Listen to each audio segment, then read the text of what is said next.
Jedinica Zulfikar stiže u rejon Kostajnice, selo Trusina, u kojem u rano jutro 16. aprila 1993. godine skupa sa drugim jedinicama armije otpočinju borbu. Na samom ulazu u selo Trusina gine vođa vojnika jedinice Zulfikar.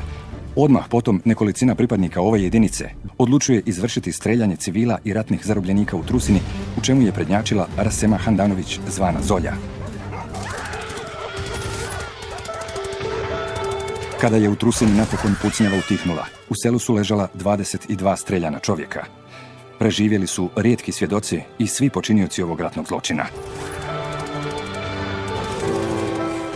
Kada je istog dana u kojem se zločin dogodio, Ali Špagu telefonom pozvao komandant BiH armije, general Sefer Halilović, kako bi iz prve ruke doznao da li su glasine o ratnom zločinu u Trusini tačne ili ne.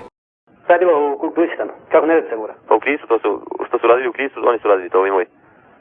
Kaže tamo neko selo Trusina, kaže, spaljeno, kaže, potpuno ljude, neke pokolnice tamo, šta su radili. Pa tu mi je poginuo moj. A tu je poginuo, jel? Je. Dobro, onda ste vi belaj napravili. Pokolni ljude, kaže, pop se mene zvao, kaže, ljude, kaže, neke pokolni tamo. Pa nisu nikog poklali, nego pobili ovako. Hvala vas. Ovoga se stvarno moramo dobro paziti.